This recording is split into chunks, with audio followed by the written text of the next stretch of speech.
Astaghfirullahaladzim, astaghfirullahaladzim, astaghfirullahaladzim. Subhanallah wa bihamdih, subhanallahil azim. La haula wa la quwata illa billahil aliyyil azim. A'udzubillahi minasyaitonir rajim. Bismillahirrahmanirrahim. Rabbi shrah li sadri wa yassir li amri wahlul 'uqdatam min lisani yafqahu qawli. Raditu billahi rabba wa bil islami dina wa bi muhammadin nabiyya wa rasulah. Rabbi zidni ilman warzuqni fahman. Amin. Alhamdulillahirabbil alamin. Segala puji bagi Allah yang telah memberikan kita kesehatan, kesempatan yang kemudahan dan kemudahannya sehingga kita bisa belajar bareng di video catatan untuk sipil. Salawat dan salam kita sajikan kepada baginda besar Nabi Muhammad SAW, karena berkat beliaulah yang telah membawa kita dari alam jahiliyah ke alam yang penuh dengan pengetahuan sampai saat ini. Alhamdulillah teman-teman, sekarang kita masih membahas tentang membuat data perencanaan struktur bangunan gedung. Sekarang kita masih memasuk dalam materi bagaimana cara membuat data perencanaan struktur gedung. Nah, pada sesi ini kita akan masuk kepada materi terakhir ya, tentang bagaimana cara membuat data kombinasi beban sesuai dengan data beban kita. Nah, untuk materi ini kita bagi menjadi 3 item. Yang pertama, kita akan belajar tentang bagaimana cara menurunkan kombinasi beban. Kedua, kita belajar tentang arah perkiraan datang gempa. Dan ketiga, kita belajar tentang penjabaran tentang kombinasi beban gempa gitu. Jadi ini sudah masuk ke dalam item terakhirnya. Nah, langsung saja kepada isi materinya. Untuk teman-teman yang belum memiliki materi, silakan download dulu di link deskripsi yang sudah saya sediakan. Nah, untuk kombinasi beban, di sini kita baca bagian pertama, kombinasi beban dasar. Kombinasi beban yang digunakan dalam analisa nantinya sesuai dengan pasal 2.3.2 dalam SNI 1727 tahun 2013 tentang kombinasi beban dasar. Adapun kombinasi beban sebagai berikut. Nah, di sini kombinasi bebannya ada 7. Yang pertama adalah 1,4 D, kemudian 1,2 D tambah 1,6 L ditambah 0,5 LR atau S atau R. Kemudian yang ketiga adalah kombinasi beban 1,2 D ditambah 1,6 LR atau S atau R ditambah 1 L atau 0,5 W. Selanjutnya yang keempat adalah 1,2 D ditambah 1 W ditambah 1 L ditambah 0,5 LR atau S atau R. Yang kelima 1,2 D tambah 1 E tambah L tambah 0,2 S. Yang keenam 0,9 D ditambah 1 W. Dan ketujuh adalah 0,9 D tambah 1 E. Nah, perlu diketahui teman-teman, bahwasannya untuk kombinasi beban ini tidaklah semua kita gunain. Jadi nggak semua kombinasi beban dasar ini kita gunain. Hanya kita gunain adalah kombinasi beban yang sesuai dengan beban yang berlaku di gedung kita atau sesuai dengan keadaan kondisi gedung kita. Itu dia. Nah, karena gedung kita itu adalah termasuk gedung rendah, di mana beban gedung rendah ini tidaklah perlu kita masukkan beban anginnya. Jadi untuk beban angin ini tidak perlu kita inputkan gitu.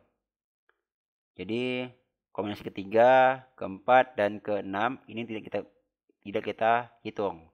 Jadi kombinasi beban yang kita hitung adalah kombinasi beban 1,4 D, 1,2 D tambah 1,6 L, kemudian 1,2 D tambah 1 E tambah L, dan 0,9 D tambah 1 E. Itu dia. Jadi kombinasi bebannya yang berwarna hitam ini yang kita pakai. Sudah jelas teman-teman kenapa beban angin tidak kita gunain? Nah, untuk penjelasannya di sini untuk beban angin sendiri, di sini saya hide ya. Nah, di sini keterangannya bahwasannya untuk D itu adalah beban mati, L itu adalah beban hidup, LR adalah beban hidup atap, kemudian R adalah beban air hujan, W beban angin. Itu dia. Dan E adalah beban gempa. Oke, sudah jelas? Nah, perlu diketahui teman-teman karena kita di awal sudah menjelaskan bahwasannya untuk beban mati itu dibagi dua, di mana yang pertama adalah berat sendiri elemen dan yang kedua adalah beban mati tambahan. Tuh, maka nilai beban kombinasi beban dasar ini kita jabarin menjadi seperti ini teman-teman. Tuh. Ini 1,4 BSE tambah 1,4 BMT gitu dia. Jadi sebenarnya nilai sama, cuma kita jabarin aja karena kita bagi 2 gitu. Nah, selanjutnya pengaruh daripada beban gempa E yang ada di kombinasi ketiga dan kombinasi keempat, atau kombinasi kelima dan ketujuh di kombinasi beban dasar. Ini dia, kelima dan ketujuh di kombinasi beban dasar. Itu kita jabarin lagi teman-teman, kita jabarin lagi jadi 2 gitu. Karena di SNI beban gempa, yaitu SNI 1726 tahun 2012, pasal 7.4.2, untuk kombinasi beban gempa E itu dibagi menjadi 2, yaitu beban gempa horizontal dan beban gempa vertikal. Itu dia.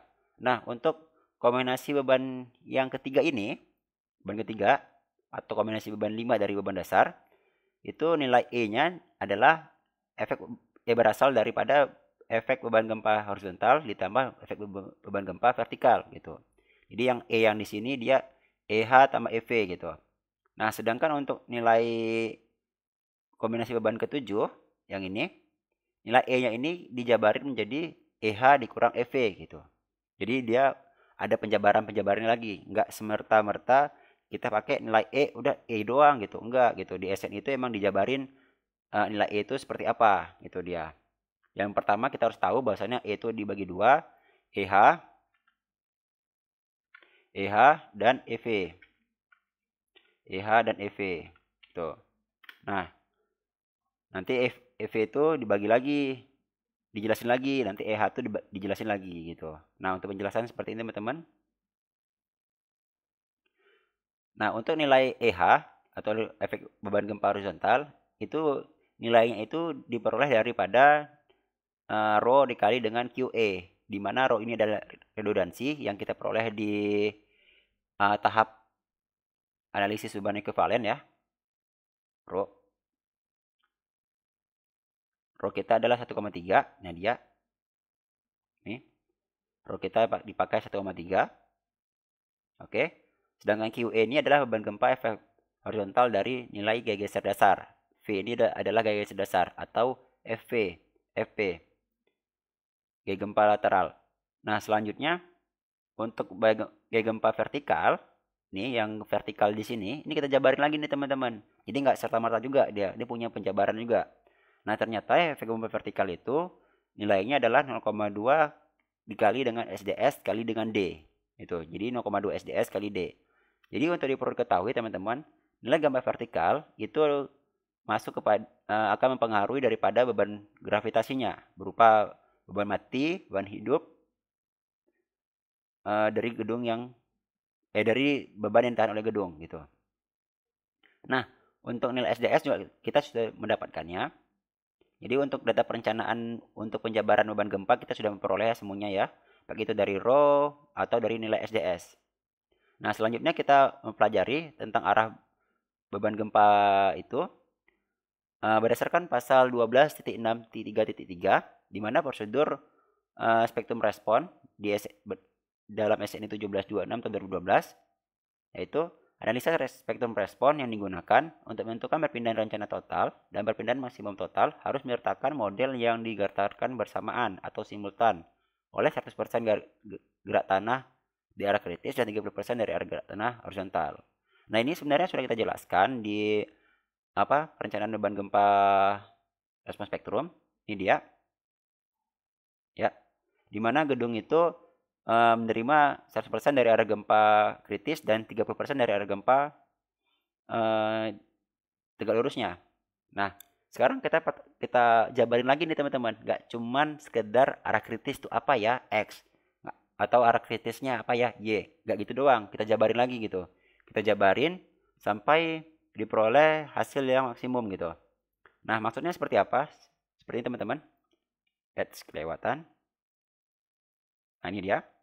Nah, misalkan di sini teman-teman kita menyederhanakan itu menggunakan 4 arah mata angin, sumbu dasar ya, sumbu utama ya, sumbu utama. Di mana sumbu utama itu adalah sumbu timur ke barat dan utara ke selatan. Utara ke selatan gitu. Nah, perlu diketahui teman-teman, untuk arah sumbu kritis atau arah datangnya gempa itu bisa datang dari mana aja gitu.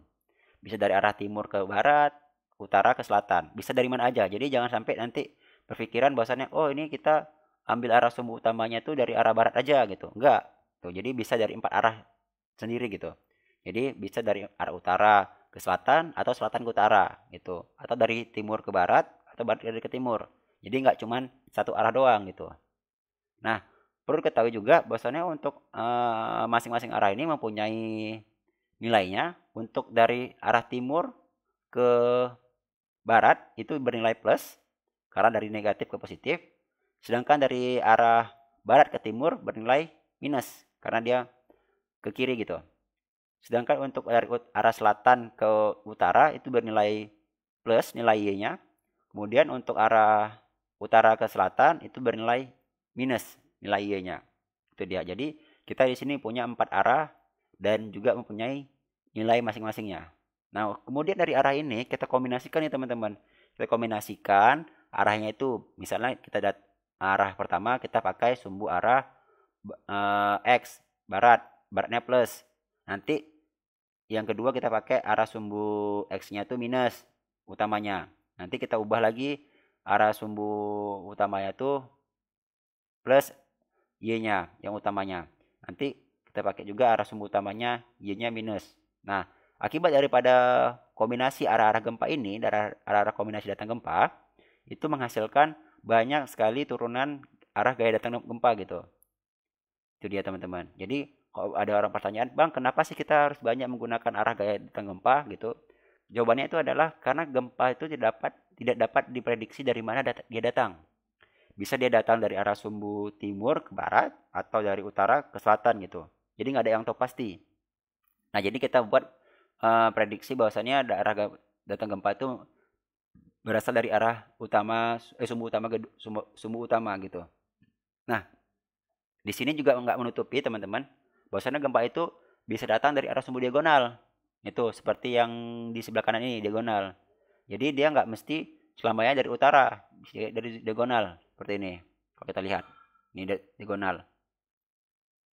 Jadi nggak serta merta dia, oh bang kita apa namanya pakai sumbu utama, ya silakan. Bang kita boleh nggak kita pakai arah sumbu diagonal? Ya boleh silakan. Tapi ingat untuk sumbu diagonalnya harus juga 90 derajat. Kalau di sini kita menggunakan sudut 45 dengan 135. Jadi tetap tetap simetris gitu arah sumbu datangnya. Itu dia. Jadi kalau misalnya kalian pakai 45 135 atau 60 120 gitu. Itu boleh gitu. Itu boleh. Jadi kalian boleh sesuai dengan perspektif masing-masing, tapi asalkan dasarnya itu ada gitu. Itu dia. Nah, selanjutnya kita masuk ke bagian penjelasannya. Nah, berdasarkan penjelasan ini di atas tadi, bahwasannya arah datang gempa itu kan kita nggak bisa prediksi tuh. Maka kita jabarin lagi berdasarkan arah sumbu utama gempanya datang. Nah, selanjutnya berdasarkan juga penjabaran daripada nilai gempa horizontal dan nilai gempa vertikal itu kita masukkan ke dalam kombinasi beban. Nah, di sini sebagai contoh ya, kita menjelaskan tentang kombinasi ketiga di sini. Ketiga, di mana untuk gaya gempa vertikal itu mempengaruhi daripada gaya gempa akibat beban statik ya. Jadi di sini untuk beban statiknya itu 1,2 D ditambah 0,2 SDS. Tuh. 0,2 SDS. Dah, baru dikali dengan ini bukan beban lagi. Oh, ini dia. 1,2 ditambah 0,2 SDS kali BSE gitu. Karena di sini dijelaskan bahwasannya seperti ini. Itu dia. Nah, selanjutnya untuk beban gempanya itu rho dikali 1 kali EX.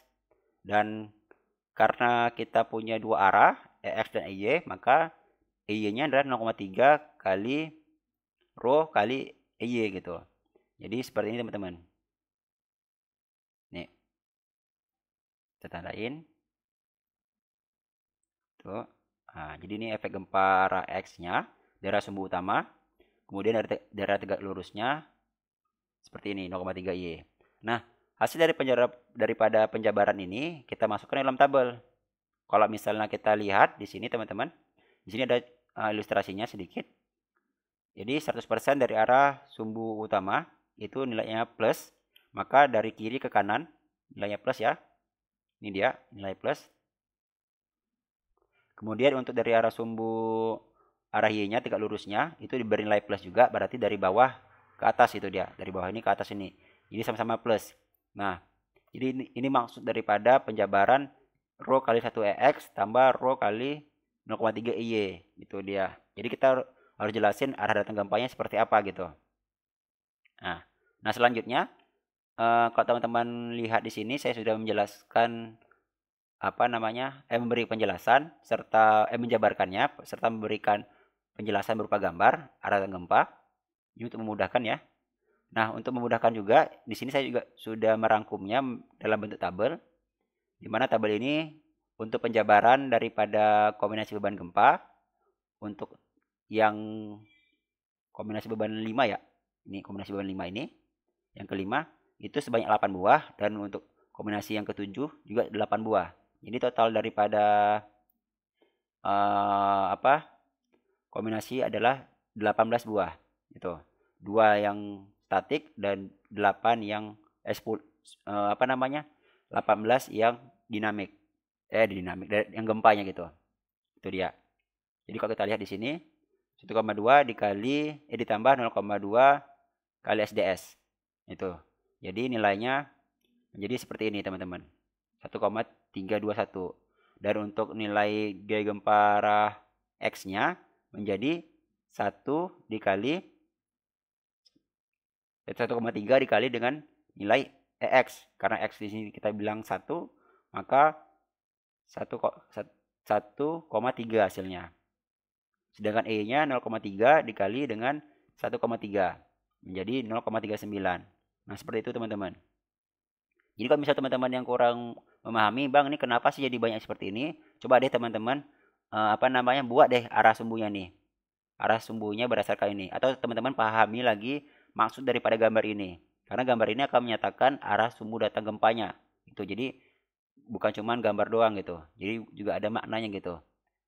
Yang di sini yang kombinasi ketiga, sumbu utamanya gempa datang dari arah X positif. Kemudian ditambah dengan Y 0,39 Y positif. Nanti sumbu yang utamanya dari arah Y nih. Kebalikannya. Tuh, nanti kebalikannya lagi dari arah minusnya. Kok yang tadi sini plus, di sini minus. Tuh, sampai seterusnya sampai dia habis di kita jabarin. Nah, itu dia. Sebenarnya kalau misalnya kita tambahin lagi dengan sudut 45 derajat, ini bertambah lagi teman-teman. Bertambah lagi tuh. Bisa sampai kelipatannya seterusnya. Tambah 8 lagi, tambah 16 lagi, tambah 16 lagi gitu. Jadi banyak dia. Jadi nggak mesti 18 buah, bisa menjadi berkali lipat gitu. Jadi kalau misalnya 18 ditambah dengan 16 bisa sampai 34 gitu. Ini kalau kita menggunakan sudut 45 derajat. Itu dia. Jadi kan kalau misalnya teman-teman menggunakan yang di sini yang sumbu utama 0 dan 90 itu jumlahnya 18. Kalau misalnya teman-teman ditambahkan lagi dengan diagonal itu bisa sampai 34 buah gitu dia. Jadi seperti itu penjelasannya. Nah, selanjutnya dalam analisis kombinasi beban gempa ini itu ada namanya kombinasi beban kuat lebih gitu teman-teman. Nah, di mana untuk kombinasi beban yang ditingkatkan dengan kita jelasin dulu. Kombinasi beban dapat ditingkatkan lebih besar lagi jika struktur gedung membutuhkan kuat lebih gitu. Yang dikarenakan adanya ketidakberaturan vertikal yang melewati batas izin. Nah, jadi ketika struktur mengalami atau memiliki ketidakberaturan vertikal yang melewati batas izin, itu kita ada pasal yang mewajibkan bahwasannya struktur tersebut harus didesain menggunakan kombinasi kuat lebih gitu dia. Jadi ini kalau misalnya teman-teman kurang paham nggak masalah, nanti ketika di analisis kontrol baru ketahuan tuh nanti dia. Oh, di struktur ini harus menggunakan kuat lebih, baru kita gunain itu. Nanti kemungkinan ini bakal kita kita bahas juga kalau misalnya strukturnya kita itu tidak beraturan. Nah, selanjutnya penjabarannya seperti apa? Ini masih sama ya. Ini masih sama penjabarannya sama seperti yang di atas, cuman yang bedanya adalah nilai beban gempanya dikali dengan nilai omega 0. Itu nilai omega 0. Jadi kalau kita perhatikan di sini kombinasi ketiga itu kalau yang pertama kan rho kali EX doang. Nah, di sini ada namanya rho dikali omega 0 dikali EX. Nanti rho dikali omega 0 dikali 0,3 Y gitu. Jadi ada nama nilainya omega 0. Ada omega 0 ya. Nah, omega 0 sendiri ini kita diperoleh kan kita dapati dari tahapan penentuan sistem struktur di mana omega 0 untuk SRMPK sebesar 3. Tuh, jadi nilai pembesarnya itu lebih besar lagi. Itu dia teman-teman. Kalau misalnya di EX tadi adalah 1,3, di sini menjadi 3,9 nilai EX-nya. Dan nilai EY-nya menjadi 1,17. Jadi lebih besar lagi beban yang akan terjadi. Itu dia. Sedangkan untuk nilai efek gempa vertikalnya masih sama ya. 1,321 gitu. Nah, itu aja teman-teman untuk penjelasan tentang kombinasi beban gempa. Ini memang agak lebih berat ya kalau saya perhatikan. Karena saya dulu juga ketika belajar itu agak berat karena saya belajar mencoba turunin baca, turun baca karena belum dapat penjelasan yang secara detail ya seperti ini ya. Kalau menurut saya ini lebih detail daripada apa yang saya dapat referensi. Jadi saya waktu belajar dulu referensinya masih kurang. Jadi saya coba turunin sendiri. Terakhir ketika ada referensi hasilnya saya cocokin sama gitu. Apa yang maksud saya seperti ini ternyata di referensi yang baru saya dapatin itu sama gitu. Jadi itu juga termasuk sebuah hal yang wow bagi saya ya. Karena saya bisa buat penjabaran yang ternyata hasilnya sama persis gitu. Seperti yang dapat saya ya, seperti referensi yang saya dapatkan. Nah, jika teman-teman yang ada ingin bertanya atau yang kebingungan, ingin berkonsultasi atau diskusi, silakan teman-teman chat lewat Gmail saya yaitu tukang sipil ini kok besar ya. Tukang sipil 01@gmail.com. Ini jadi teman-teman bisa chat kemari, jangan lewat tukang pos karena nggak nyampe. Jadi lewat Gmail ini lebih praktis. Insya Allah akan saya balas. Itu aja. Jika ada kesalahan dalam penyampaian saya minta maaf dan saya mohon ampun kepada Allah Subhanahu Wa Taala. Jika ada kebenaran itu datangnya dari Allah Subhanahu Wa Taala. Lebih kurang mohon maaf. Wassalamualaikum warahmatullahi wabarakatuh. Terima kasih. Selamat belajar dan mencoba. Semangat.